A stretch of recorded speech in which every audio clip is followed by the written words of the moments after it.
ಅಪ್ಪ ನೀವ್ ಕೋರ್ಟ್ ಹತ್ರ ಹೋಗಿರಿ, ನಾನ್ ಬರ್ತೀನಿ. ಯಾಕೆ ಮಗಳೇ, ಏನಾಯ್ತು? ಏನಿಲ್ಲಪ್ಪ, ನೀವ್ ಗಾಡಿ ತಗೊಂಡ್ ಕೋರ್ಟ್ ಹತ್ರ ಹೋಗಿರಿ, ನಾನ್ ಬರ್ತೀನಿ. ಹಾ,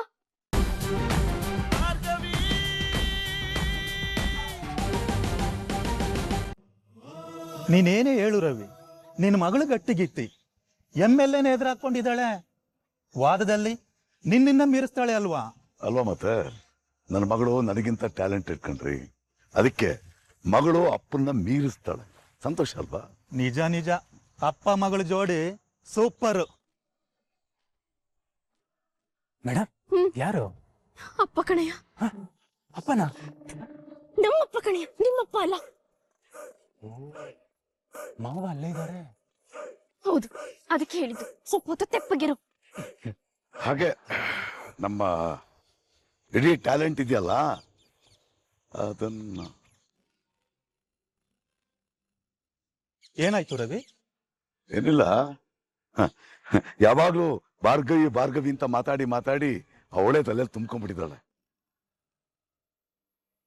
ಅದಕ್ಕೆ ಅಲ್ಲಿ ಯಾರೋ ಮಾತಾಡಿದ್ರು, ಭಾರ್ಗವಿ ಮಾತಾಡ್ದಂಗಾಯ್ತು. ಅದಕ್ಕೆ ಯಾರು ಅಂತ ನೋಡಿದೆ. ಅಲ್ಲ ಬಿಡು, ಭಾರ್ಗವಿ ಅಲ್ಲ, ಬಾ ಹೋಗೋಣ ಬಾ.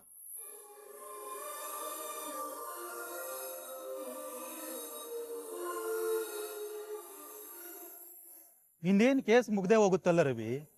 ಕೇಸ್ ಗೆದ್ದ ಮೇಲೆ ಮಗಳ ಮದುವೆ ಮಾಡ್ತೀಯ ಹೇಗೆ? ನಾನು ಮೊದ್ಲೇ ಹೇಳಿಲ್ವಾ, ನಮ್ಮ ಪುಟ್ಟಿ ಮನಸ್ಸಿನಲ್ಲಿ ಯಾರೋ ಇದಾರೆ ಅನ್ನೋ ಡೌಟ್ ಇದೆ ನನಗೆ. ಕೇಸ್ ಮುಗಿದ ಮೇಲೆ ಅವಳೇ ಬಂದು ಡೈರೆಕ್ಟ್ ನನ್ನ ಹತ್ರ ಮಾತಾಡ್ತಾಳೆ. ಮಾಡ್ಲಿ, ಆಮೇಲೆ ಇದ್ದೇ ಇದೆಯಲ್ಲ ಧೂಮ್ ಧಾಮ್ ಅಂತ ಮದುವೆ.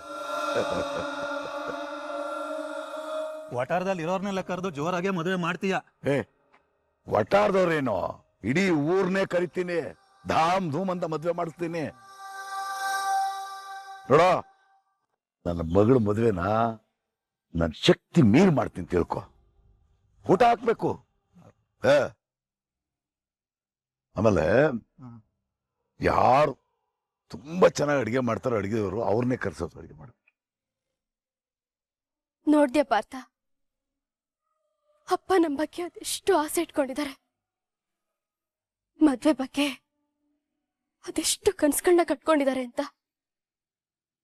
ಹೌದು ಮೇಡಮ್, ಮಾವಂಗೆ ನಿಮ್ಮ ಮೇಲೆ ಬೆಟ್ಟದಷ್ಟು ನಂಬಿಕೆ ಇದೆ.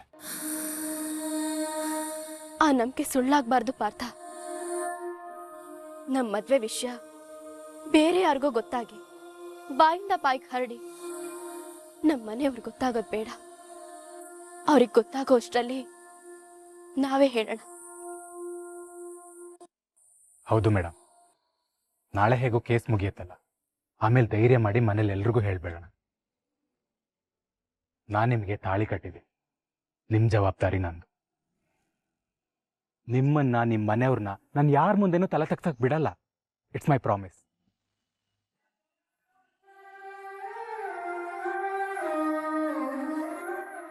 ಅಳ್ಬೇಡಿ.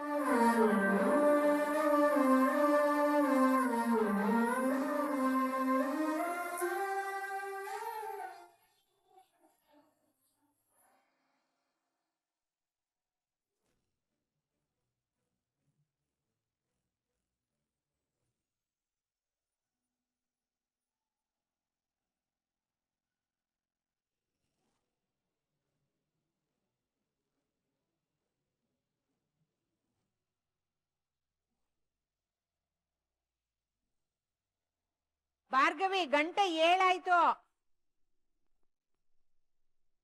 ಯಾಕೆ ಇವತ್ತಿನ್ನೂ ಎದ್ದಿಲ್ಲ? ಭಾರ್ಗವಿ, ಹೇಳಮ್ಮ. ಎದ್ದೇಳ್ತೀನಮ್ಮ.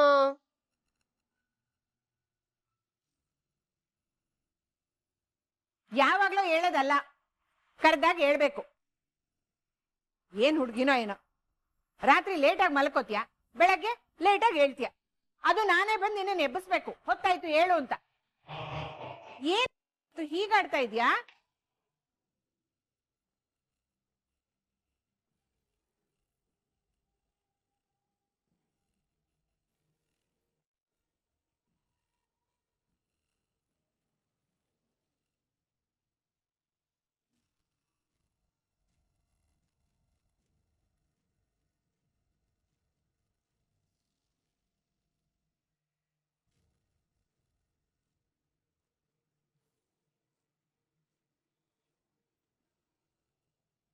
ಭಾರ್ಗವಿ ಭಾರ್ಗವಿ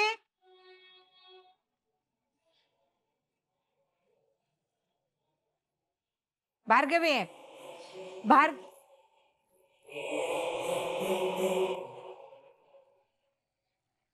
ಏನ್ ಭಾರ್ಗವಿ ಇದು ಹೊಸ ವರ್ಷೆ ಮುಸ್ಕ್ ಹಾಕೊಂಡ್ ಮಲ್ಕೊಂಡಿದ್ಯಲ್ಲೇ ಹೇಳು.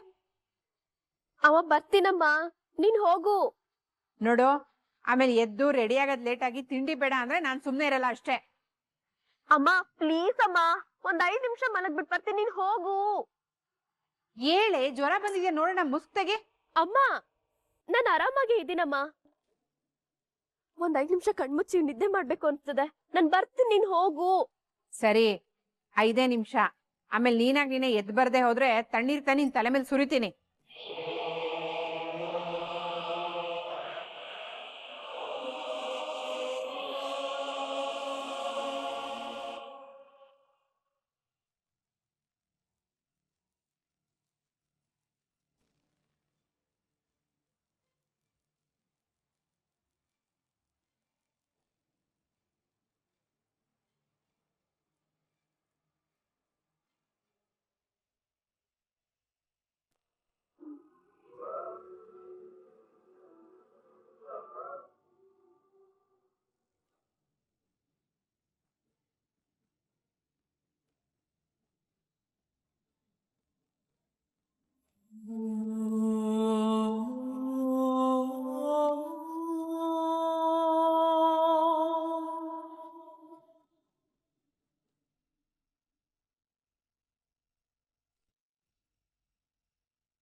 ಜೆಪಿ, ಇವತ್ತು ಕೇಸ್ ನೀವೇ ಗೆಲ್ತೀರಾ.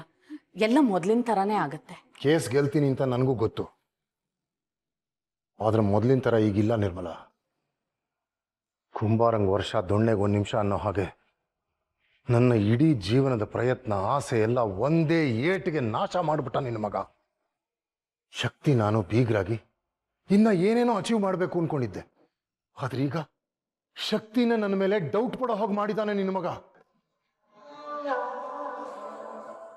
ನನ್ನ ಅವನ ಗೆಳೆತನ ಎಷ್ಟು ವರ್ಷದ್ದು, ಆದ್ರೆ ಆ ಗೆಳೆತನದಲ್ಲೇ ಈಗ ಬಿರುಕು ಬರೋ ಹಾಗೆ ಮಾಡ್ಬಿಟ್ಟ ನಿನ್ನ ಮಗ. ಇದಕ್ಕಿಂತ ಅವಮಾನ ಬೇಕಾ ನಿರ್ಮಲ? ಅಲ್ಲ ಜೆಪಿ, ಅವನು ಇನ್ನು ಅವನ ಬಗ್ಗೆ ಮಾತಬೇಡ. ಇನ್ಯಾವತ್ತೂ ಅವನು ನನ್ನ ಕಣ್ಮುಂದೆ ಕಾಣಿಸ್ಕೊಳ್ದಿರೋ ಹಾಗೆ ಮಾಡು. ಹಾಗೆ ಮಾಡು, ಅಷ್ಟು ಸಾಕು.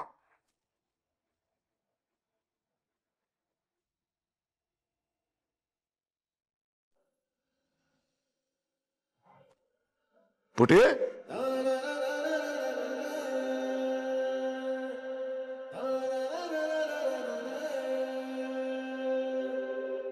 ರೀ, ಏನಿದ್ ರೆಡಿ ಆಗಿದ್ದೀರಾ? ಯಾವ ಕಡೆ ಹೋಗ್ತಿದ್ದೀರಾ? ನಮ್ ಪುಟ್ಟಿ ಇವತ್ತು ನನ್ನನ್ನ ಕೋರ್ಟಿಗೆ ಕರ್ಕೊಂಡು ಹೋಗ್ತಿದ್ದಾಳ. ನಿಜ ಹೇಳ್ತಾ ಇದ್ದೀರಾ ನೀವು? ಇವತ್ತು ನೀವ್ ನಿಜವಾಗ್ಲೂ ಕೋರ್ಟ್ಗೆ ಹೋಗ್ತೀರಾ? ಹೌದು ಪೂರ್ಣಿ, ಕೋರ್ಟ್ಗೆ ಹೋಗ್ತಾ ಇದ್ದೀನಿ ನಾನು. ನನಗೆ ನಂಬಕ್ಕೆ ಆಗ್ತಾ ಇಲ್ಲ. ಮೊದಲನೇ ಸಾರಿ ನನ್ನ ಮಗಳು ಕೇಸ್ ಗೆಲ್ಲೋ ಸಂಭ್ರಮ ನೋಡೋದಕ್ಕೆ ಹೋಗ್ತಾ ಇದ್ದೀನಿ ನಾನು. ನೀವಿಲ್ಲೇ ನಿಂತಿರಿ, ಕಲ್ಲುಕ್ ತಂದು ದೃಷ್ಟಿ ತೆಗಿತೀನಿ. ದೃಷ್ಟಿ ಏ,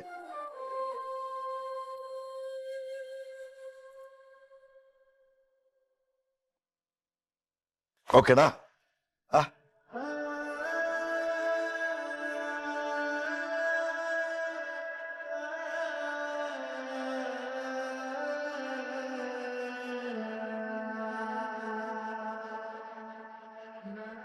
ನನ್ ಮಾತ್ ಒಪ್ಕೊಂಡು ಕೋರ್ಟಿಗೆ ಬರ್ತಾ ಇದೀರಲ್ಲಪ್ಪ, ಥ್ಯಾಂಕ್ ಯು ಸೋ ಮಚ್. ನಿನ್ ಖುಷಿನೇ ನನ್ ಖುಷಿ ಪುಟ್ಟಿ. ನಾನು ನನ್ನ ಮಗಳ ಕೈ ಹಿಡಿದು ಹೆಮ್ಮೆಯಿಂದ ಕೋರ್ಟ್ಗೆ ಹೋಗ್ತಾ ಇದ್ದೀನಿ. ಏನೇಳೋ, ಹೆಮ್ಮೆಯಿಂದ ಕೋರ್ಟ್ಗೆ ಹೋಗ್ತಾ ಇದ್ದೀನಿ.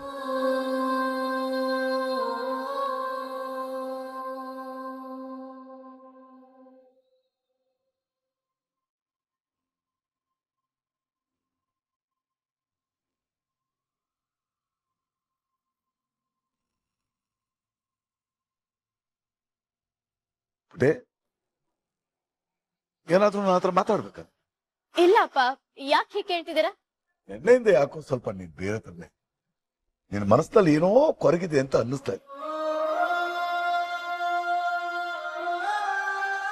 ಮೊದ್ಲು ಕೇಸ್ ಮುಗಿಲಿ, ಆಮೇಲೆ ಹೇಳ್ತೀನಿ. ಏನಿಲ್ಲ ಅಪ್ಪ, ನನ್ ಕೋರ್ಟಿಂದ ಬಂದ್ಮೇಲೆ ಮಾತಾಡೋಣ ಬಿಡು.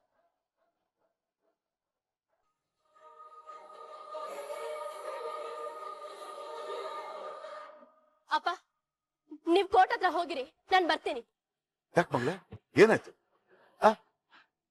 ಏನಿಲ್ಲ ಅಪ್ಪ, ನೀವ್ ಗಾಡಿ ತಗೊಂಡ್ ಕೋರ್ಟ್ ಹತ್ರ ಹೋಗಿರಿ, ನಾನ್ ಬರ್ತೀನಿ. ಹಾ,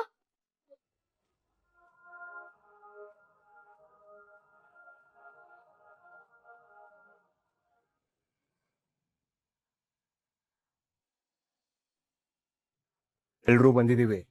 ಮಿಸ್ ಆಯ್ತು, ಹಾಗಾಯ್ತು, ಹೀಗಾಯ್ತು, ತಲೆ ಕೆಟ್ಟೋಯ್ತು ಅನ್ನೋ ಮಾತೇ ಇಲ್ಲ. ಹೋಗ್ಬೇಕಾದ್ರೆ ಗೆತ್ಕೊಂಡೆ ಹೋಗೋದು. ರಾತ್ರಿ ಒಳ್ಳೆ ಪಾರ್ಟಿ ಕೊಡ್ತೀನಿ. ಎಷ್ಟು ಬೇಕೋ ಏನು ಬೇಕೋ ಕುಡ್ದು ಮಜಾ ಮಾಡಿ.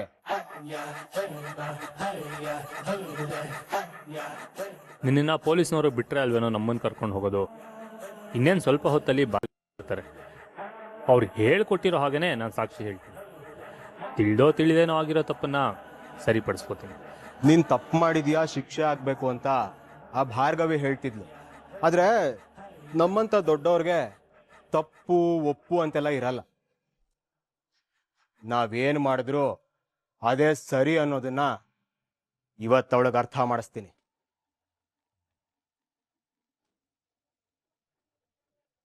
ವಿಕಿನು ಕೇಸ್ ಹಿಯರಿಂಗೇ ಶುರುವಾಗಿಲ್ಲ. ಅದೇಗೆ ಇಷ್ಟೊಂದು ಕಾನ್ಫಿಡೆಂಟ್ ಆಗಿ ಹೇಳ್ತಾ ಇದೆಯಾ? ಕೇಸು ಕೇಸ್ ಮುಗ್ದೋಯ್ತು ಕಣೋ. ಇನ್ನೇನ್ ಸ್ವಲ್ಪ ಗೊತ್ತಾಗತ್ತೆ. ಹೊಡಿ ಅಂಡ.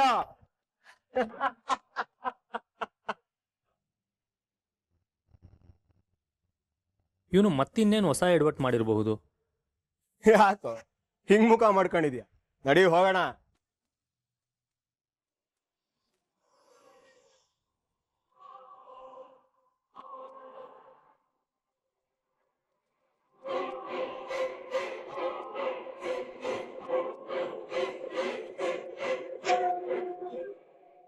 ಸಂಧ್ಯಾನ್ ಕರ್ಕೊಂಡು ಇಲ್ಲಿಗೆ ಬರ್ತೀನಿ ಅಂದಿದ್ನಲ್ಲ, ಇನ್ನೂ ಯಾಕೆ ಬಂದಿಲ್ಲ? ಟೈಮ್ ಬೇರೆ ಆಗ್ತಾ ಇದೆ, ಭಾರ್ಗವಿ ಕಾಯ್ತಾ ಇರ್ತಾರೆ. ಸಂಧ್ಯಾಗೊಂದ್ಸಲ ಕಾಲ್ ಮಾಡಿ ವಿಚಾರಿಸ್ತೀನಿ.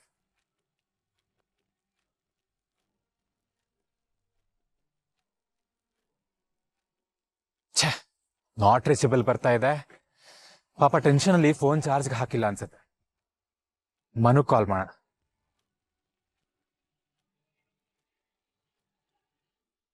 The subscriber is currently switched off. Switch off ಬರ್ತಿದ್ಯಾ? ಅಲ್ಲ, ಇವನ್ ಫೋನ್ 24/7 ಆನ್ ಅಲ್ಲೇ ಇರುತ್ತೆ.